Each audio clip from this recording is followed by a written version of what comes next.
फिर से दे गया सोना यार निशानी हंजवा फिर से आशिक साहब फिर से की पुछदे हो दर्द कहानी हंजवा दी दे गया सोना यार निशानी हंजवा दी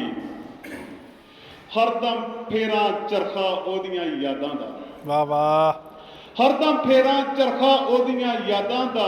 अखियां पईयां उनदियां तानी हंजवा हंजवा दे भाई क्या तशबीह है भाई वाह वाह वाह हरदम फेरा चरखा ओदियां यादां दा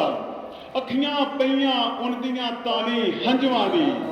हंजवा नाल मैं गोंदा मिट्टी पीड़ां दी पीड़ा दी भाई वाह वाह हंजवा नाल मैं गोंदा मिट्टी पीड़ां दी कैदी हो गई जिंद नमानी हंजवा हंजवा दे भाई वाह वाह वाह कमाल है आशिक साहब हंजवा नाल मैं गोंदा मिट्टी पीड़ां दी कैदी हो गई जिंद नमानी हंजवा दी घर दियां कंधां सांझियां कोई हमसाया नहीं मलिक साहब घर दियां कंधां सांझियां कोई हमसाया नहीं कंधां सांझियां कोई हमसाया नहीं वेड़ा भरिया रुखां नाल कोई साया नहीं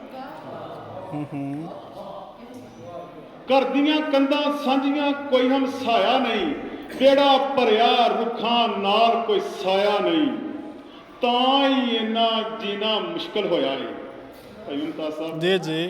तां ही इन्ना जीना मुश्किल होया है चार चफेरे अपने कोई पराया नहीं भाई वाह वाह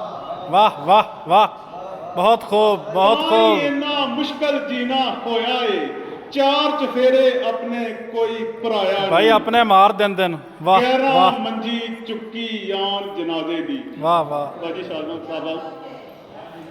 गैरा मंजी चुक्की आन जनाजे दी लगदे आने हथ मंजी नूं लाया लाया नहीं वड्डा शेर है भाई गैरा मंजी चुक्की आन जनाजे दी लगदे आने हथ मंजी नूं लाया नहीं